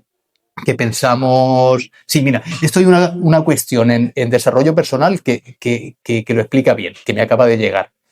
Muchas veces te das cuenta de algo concreto que tú quieres, que te pasa siempre, ¿no? Como un enganche, algo que tú quieres mejorar, y que cuando te has dado cuenta dices, ya no me vuelve a pasar nada, ya no me vuelve a ocurrir, ya lo sé, ya no me vuelve a ocurrir. Y entonces resulta que el que te está acompañando te dice, tranquilo, porque muchas veces son un montón de vivencias que tú tienes que cambiar en el cuerpo, y luego te vas a frustrar porque aunque tú a tu mente le hayas dicho, esto ya no me va a volver a ocurrir, luego resulta que te ves en una situación similar, que vuelves a actuar de una manera igual porque lo tienes grabado en tu subconsciente y de momento aún no se ha cambiado el canal para hacerlo. Entonces, claro, ahí hay un proceso largo y bueno, y hay para hablar largo y tendido de estas cuestiones. Nosotros muchas veces, mira, hacemos el Día de los Abuelos una vez al año. Organizamos el Día de los Abuelos, los críos lo disfrutan mucho, los abuelos lo disfrutan mucho. Y nos ha pasado ya varias veces que ese día se da un conflicto entre hermanos. Porque en Peñablanca vienen hermanos, se da un conflicto entre hermanos. Y yo cuando eso ocurre, pues claro, cuando el cole está lleno de gente, es lo que hemos hablado antes de lo que pasaba, que produce un conflicto y bueno, a ver cómo resolvemos. Y yo siempre ya tengo la experiencia de que cuando eso ocurre me acerco al abuelo o la abuela si está y me pongo a charlar con ellos. Y entonces muchas veces me dicen, sí que eso que le pasa a ellos ya le pasaba a su padre o a su madre con su hermano. Se repiten los patrones. Los patrones se repiten. Se ven mucho también en las relaciones de pareja, en las relaciones. Ahí es donde se ve muy claro también, ¿no? Los patrones, cómo al final también las relaciones, a veces que se ve, es que los patrones están ahí. Si eres consciente, se puede romper. Se empiezan a romper cuando ya te das cuenta. Claro, exactamente, cuando eres consciente. Porque es de lo que hablábamos antes, ¿no? Cuando ya te das cuenta, se empiezan a romper. Pero se necesita Esto es como, claro, esto es como la experiencia. El que quiere ser bueno en matemáticas se tiene que poner a currarse en eso, ¿no? Claro, pues claro. El que quiere romper patrones familiares, fíjate, no voy a decir romper.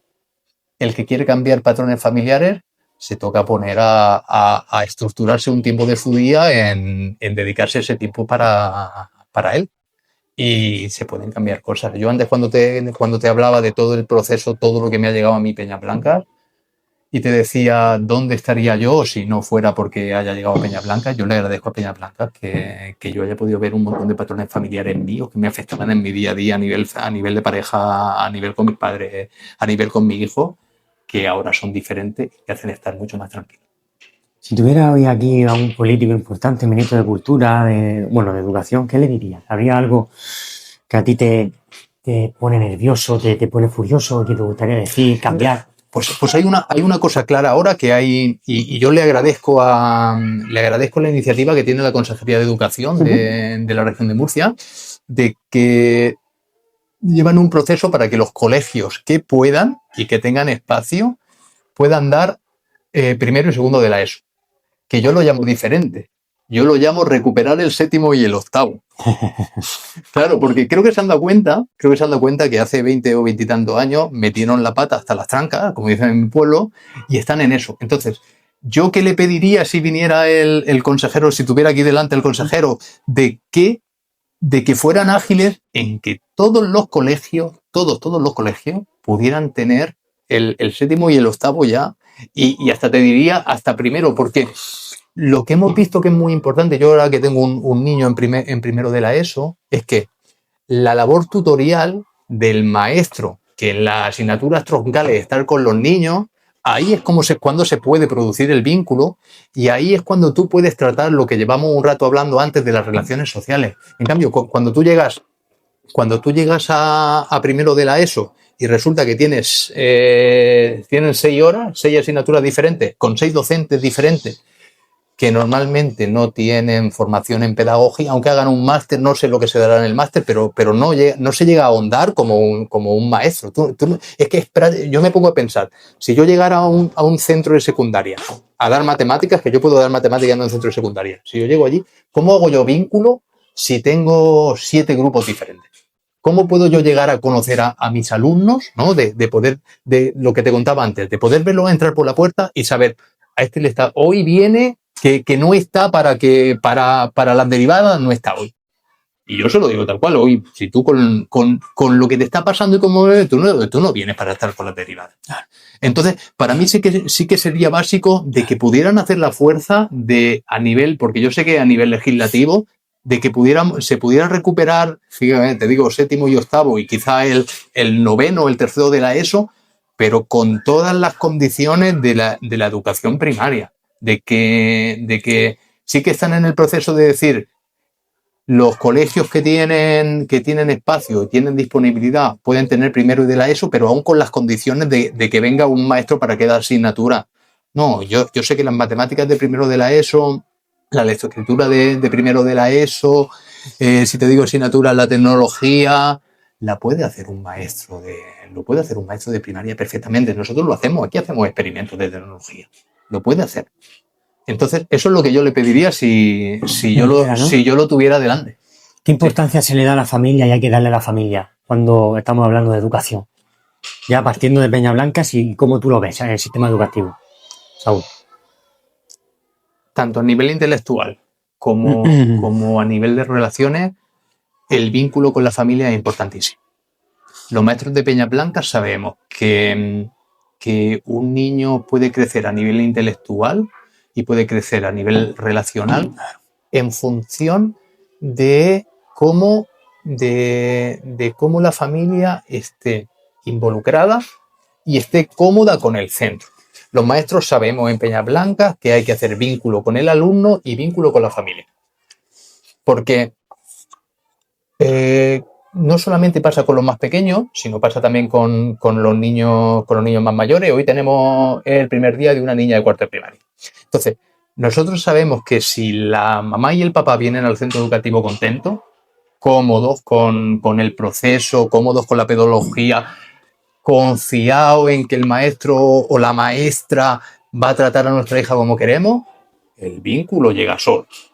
Porque hay muchas veces que los niños no pueden escuchar conversaciones nuestras, ¿no? Si tenemos una crítica o una inquietud con el colegio, seguramente somos muy cuidadosos y no la tenemos delante de los niños.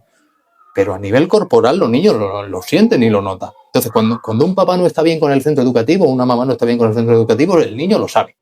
Y entonces ya vienen con esa tensión y los vínculos son más difíciles. Entonces es básico. Esto a nivel de cualquier colegio. Luego Peñablanca es una cooperativa de padres y madres sin ánimo de lucro. Entonces, la gestión de la cooperativa no se puede hacer sin los papás. Es imposible. Entonces hay un grupo de familias que se dedican a la economía, hay un grupo de padres y madres que se dedican a los recursos humanos, otros que se dedican al mantenimiento, porque somos autorizados por la consejería, pero no tenemos un acuerdo donde económicamente nos apoyen. Entonces, es un colegio privado que se nutre de las cuotas de las familias, donde con eso le pagamos a los maestros y tenemos todos los materiales disponibles para hacer, pero todo el resto de gestión dentro de nuestros tiempos libres nosotros lo vamos haciendo. Yo soy maestro y padre. Entonces, a mí la cooperativa me paga mi sueldo como maestro, pero luego en mi labor de gestión lo tenemos estipulado entre 4 o 5 horas semanales, ¿no? Pues yo me dedico al mantenimiento o me dedico a cosas de recursos humanos para gestionar. Entonces, en Peñablanca es doble.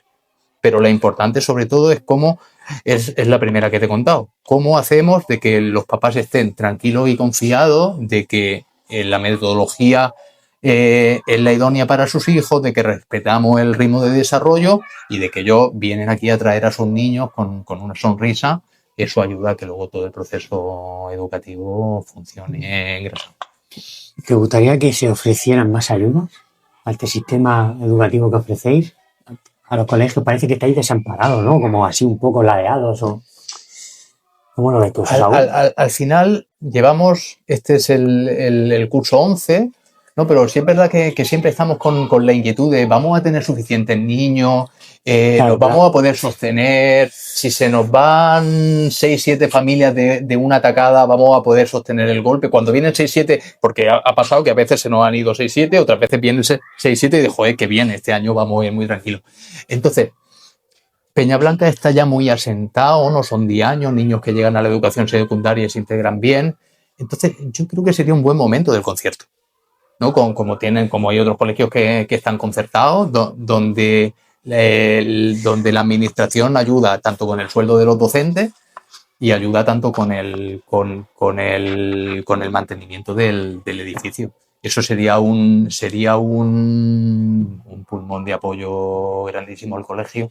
Y luego supondría, porque una de las cosas que más pena nos da Peñablanca es cuando vienen familias que quieren asentarse en el territorio, que quieren traer a sus niños aquí, pero que económicamente no pueden pagar las cuotas. Entonces, claro, yo tengo la sensación de que si estuviéramos concertados, seguramente tendríamos una lista de espera en el colegio y seguiríamos ayudando más, porque una de las cosas importantes que ha hecho Peña Blanca en un territorio rural del noroeste de Cartagena es atraer familias. Entonces, Peñablanca viene gente que oriunda de Cartagena, de Fuente Álamo, del puerto de Mazarrón, que llevan toda su vida viviendo aquí y que han decidido traer a los niños, pero luego familias como la mía, yo soy del sur del Albacete, donde decidimos traer a nuestro niño aquí y nos hemos asentado en el territorio, en una zona rural.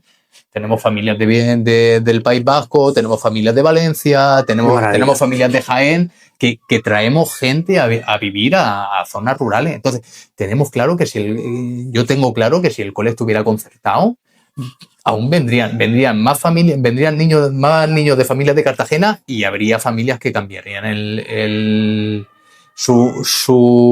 no va a salir la palabra ahora, su domicilio por poder estar aquí cerca y con una metodología que funciona bien. Este vídeo, si le llega a padres que están pensando si traer aquí a su hijo, ¿qué le dirías en esta parte de la entrevista? ¿Qué le podrías decir si no lo tienen claro? Un poco así breve. Para mí vamos a respetar el ritmo de desarrollo de tu hijo, sobre todo si tú tienes inquietud de que en algún momento se le está forzando a hacer algo para lo que no está preparado. Los niños salen con el nivel curricular que necesitan para adaptarse perfectamente en la educación secundaria. Pero sobre todo lo importante es que van a iniciar un proceso de autoconocimiento al ritmo que ellos pueden llevar, de autoconocimiento que se hace grupal, donde les va a servir para ese momento en el que están ahora y para todas sus relaciones futuras. Con ellos mismos y con sus parejas, sus trabajos, sus familias, en todos los ambientes donde se muevan. Yo como padre, como padre, lo que más contento estoy es que mi hijo ahora tiene unas herramientas de autoconocimiento que yo no aprendía hasta que tenía casi 40 años. ¿Qué 3 líneas estratégicas imprescindibles rediseñarías tú de la ley educativa? ¿O aquí intentáis modificar para hacerlas más accesibles? ¿O 3 o sí, una o dos? Estoy. A ver, una cuestión muy importante es cómo conseguir. Para conseguir que los niños, en el momento que toca una actividad concreta, estén muy concentrados, tienen que ser actividades dinámicas. Entonces, tienen que ser actividades que le interesen y tienen que ser actividades que los maestros podamos darnos cuenta cuando están terminadas. ¿A esto qué llevo? Seguramente se podía ver un cambio grande en la estructura horaria, ¿no? Muchas veces siempre hablamos entre maestros, este gesto es muy típico en clase, ¿no? ¿Cómo conseguir evitar eso? Es que hay veces que con 20 minutos de máxima concentración en una determinada área está bien. Por eso funcionan bien cuando los colegios funcionan por proyectos. ¿No? Porque hay un máximo, 20 minutos, has dicho que... Depende en función de la edad. Cuando tú llegas a un niño en primero de primaria y le quieren meter 40 minutos de matemáticas, claro, entonces yo sé que hay maestros muy dinámicos, ¿no? Que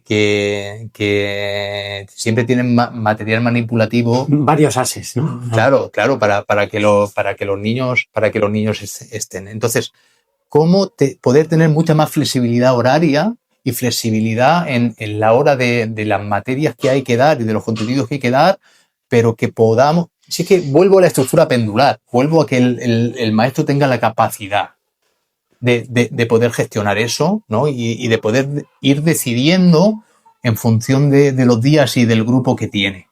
Otra cuestión, nosotros tenemos aquí ratio muy baja, que no hace tener una educación de calidad. Yo sé que sí, cuando te vas a la educación pública o la educación concertada, yo no Yo muchas veces me pongo a proyectar y diría, 28 niños gestionaría, ¿no? Gestionaría, pero es muy complejo. No calidad.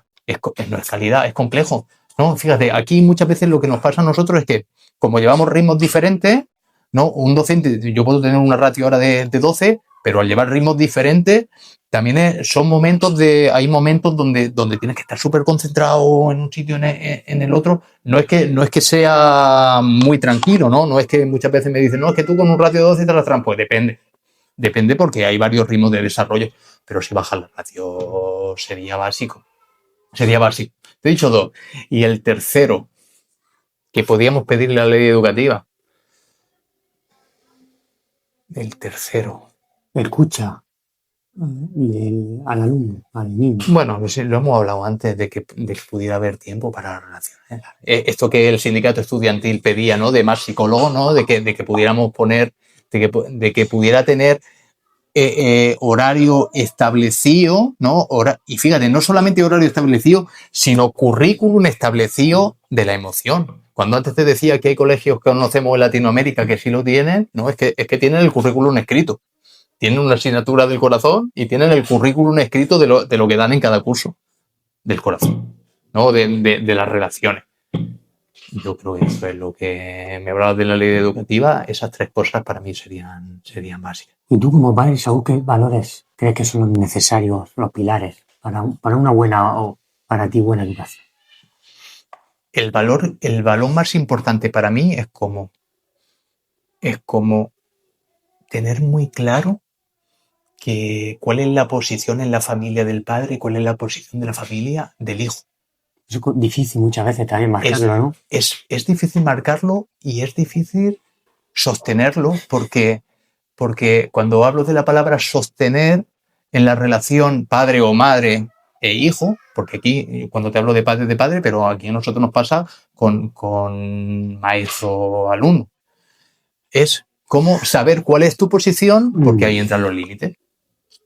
Claro. Los límites también es un mundo complejo de saber ponerlos y mantenerlos, ¿no? Claro, los límites son básicos para que los niños puedan tener una vida plena en el futuro. Entonces nosotros aquí en Peña Blanca y yo como padre sé que las cosas es como cuando con los niños gestionamos cómo va a ser el funcionamiento, hay normas que son básicas y que esas se cumplen siempre se cumplen. Y cuando no se cumplen, llega el momento del límite. Y claro, hay niños, mi hijo, mi hija en algunos momentos, mi alumno aquí, que intentan darle la vuelta, buscarse el vericueto para saltárselo. Y ahí es donde el maestro tiene muy claro, o el papá, cómo tienes que estar. Eso a nivel de contenido. Pero luego, como padre, claro, para mí, en mi experiencia con mi hijo mayor tiene 12, mi hija pequeña tiene 10, es como hay momentos de cómo han estado mis relaciones donde antes hablábamos de un momento de depresión, de momentos de tristeza, de momentos de momentos duros, donde para mí es muy importante decirle a mi hijo, mirad, papá está viviendo esto ahora mismo, es su proceso y es lo que le toca, pero aún estando así, mi responsabilidad es que yo te cuido a ti, porque tú a mí no me tienes que cuidar.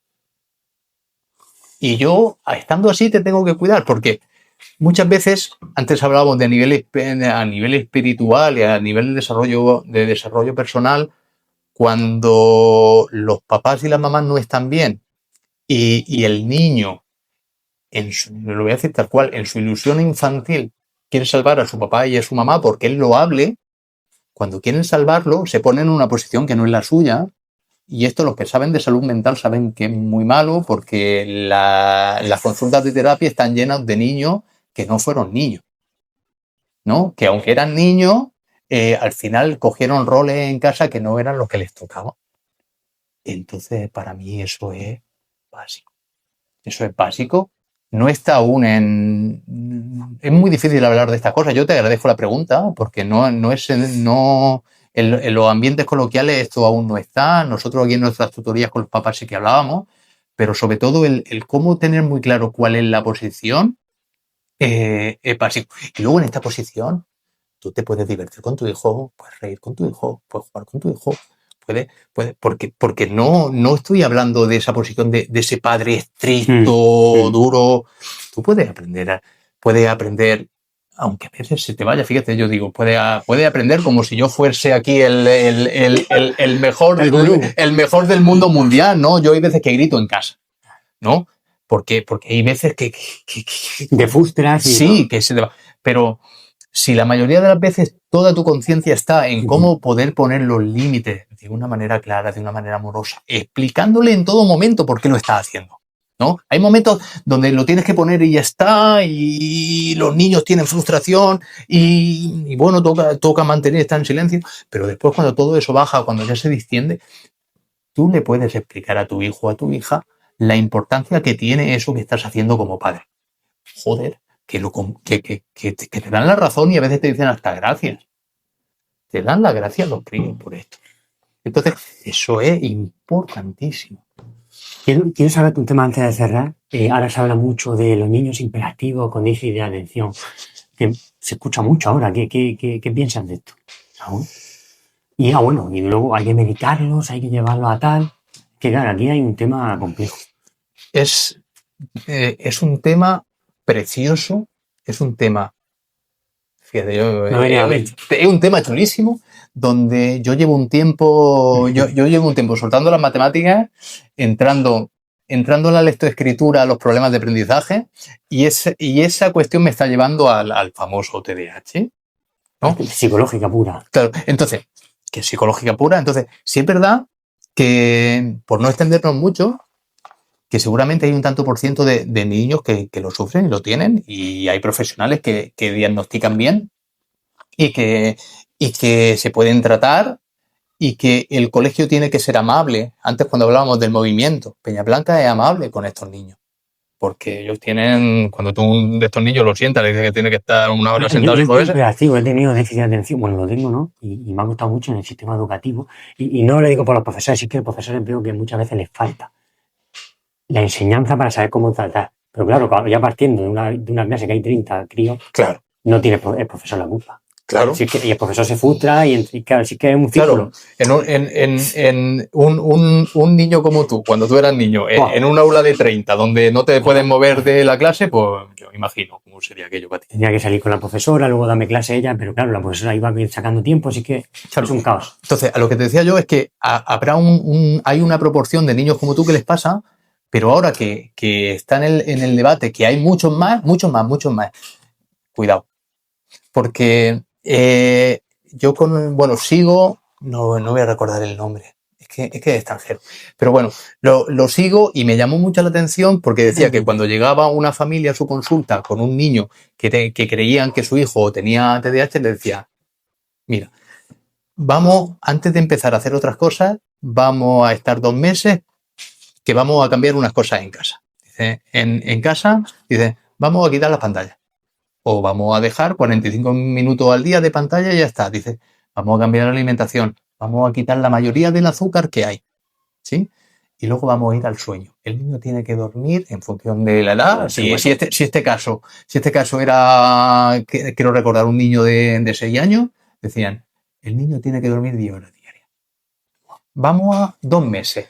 Si a los 2 meses seguís con la preocupación de que pueda tener, entonces podemos ponernos a estudiar cómo y en qué medida y qué hacer.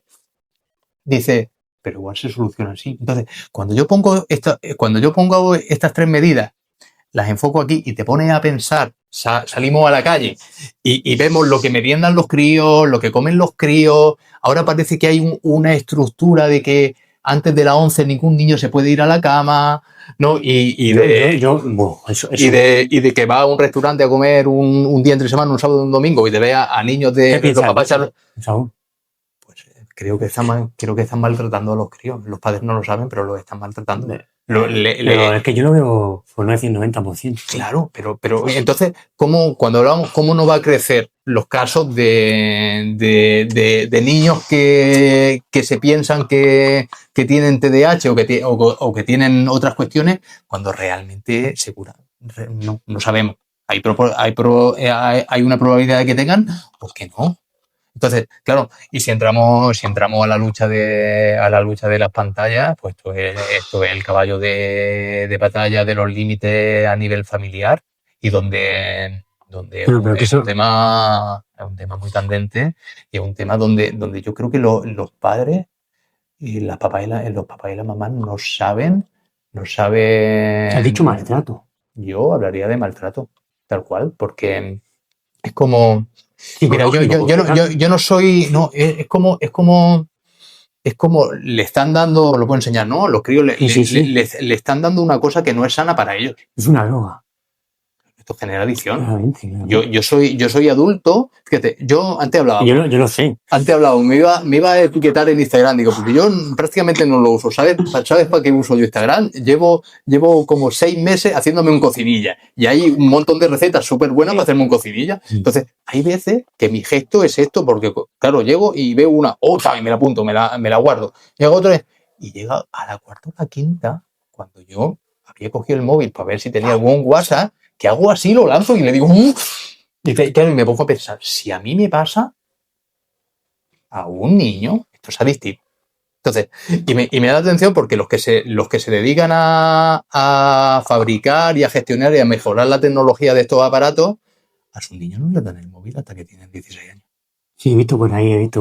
Yo tengo un niño de 12 Uh-huh. que, porque ahora lo que está establecido en la sociedad es que cuando pasan del colegio al instituto, llega el móvil. Si no ha llegado antes, ¿no? Si no ha llegado antes, el máximo son 12 años, pero mi hijo no tiene. Su madre y yo lo tenemos clarísimo, que no tiene, y entonces, pues él intenta. Y yo le digo, fíjate, la conversación fue anoche, le dice, Saúl, yo no sé cuándo te va a llegar, pero ahora mismo no. Ahora mismo no te va a llegar. Y el ejemplo fue decirle, los que fabrican esto y mejoran la tecnología de esto, a sus hijos no les dan el aparato. Esto era como hace 40 años se hablaba del tabaco, ¿no? Los que estaban en la fábrica tabacalera nos echaban un pitillo a la boca. Y luego el tema de la alimentación, otro tema bestial. También yo veo muchos niños, chicos, alimentándolo con patatas fritas, con cosas procesadas, ¿no? Cosas... Pero eso mira, esto es más difícil. Bueno, lo de las pantallas lo ves, sobre todo en restaurantes, ¿no? Pero cuando van en casa, ya es más difícil de ver. Aunque en casa está la televisión. Sí, pero un maestro se da cuenta. Pero ahora con una mala alimentación, físicamente, es como... Yo siempre me ha gustado la bicicleta, siempre me ha gustado hacer senderismo, siempre me ha gustado todo lo que tiene que ver con actividades de movimiento en la naturaleza. Yo soy impulsor con mis amigos, con el AMPA del cole, soy impulsor de un montón de iniciativas. Y al final, los niños de aquí de Peñaplanca, bien es verdad que nos juntamos un grupo de familias que estamos en una onda muy similar.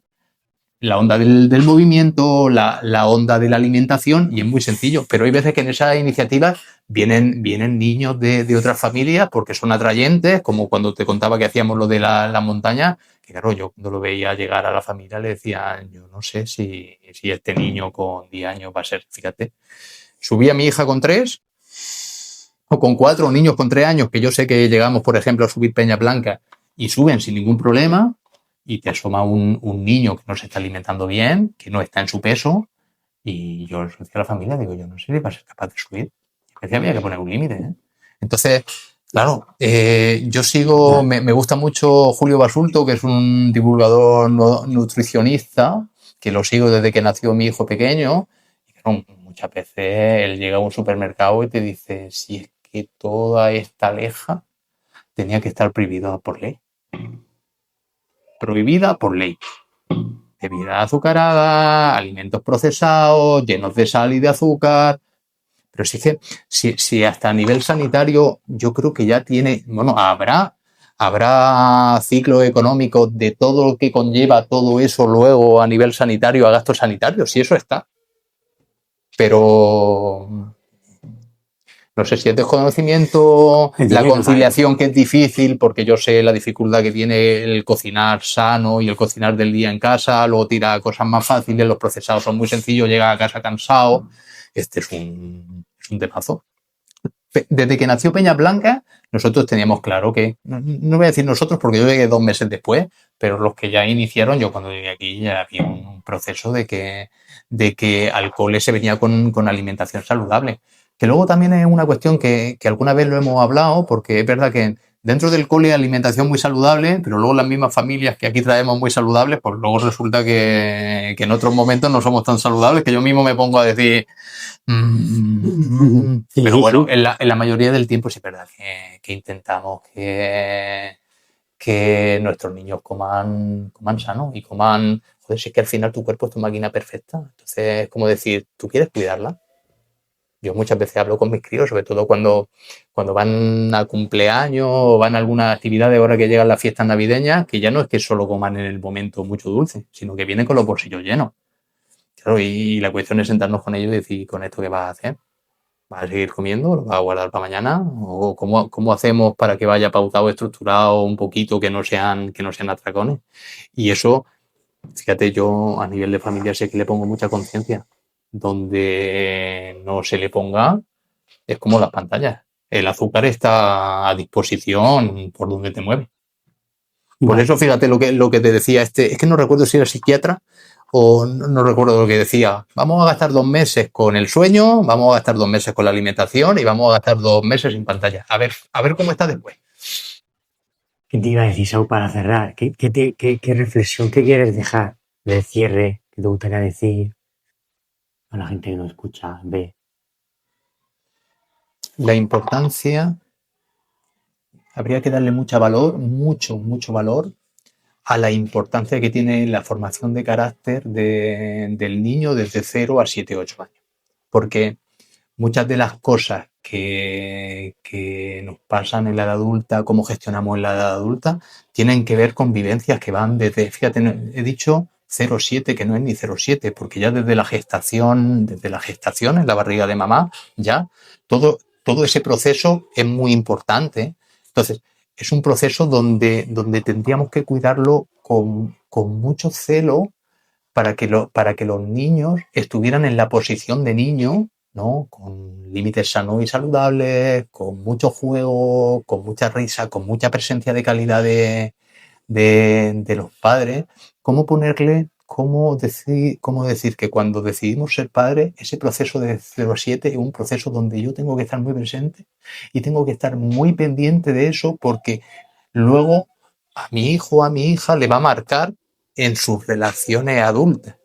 Entonces, es como intentar darle el espacio y el tiempo que necesita. Ahora, yo sé que es muy difícil hablar de esto así cuando las conciliaciones familiares son complejas. Ahora es muy complejo con trabajos con mucho tiempo, con cómo buscar una economía saludable para llegar a la vivienda, la dificultad que tenemos.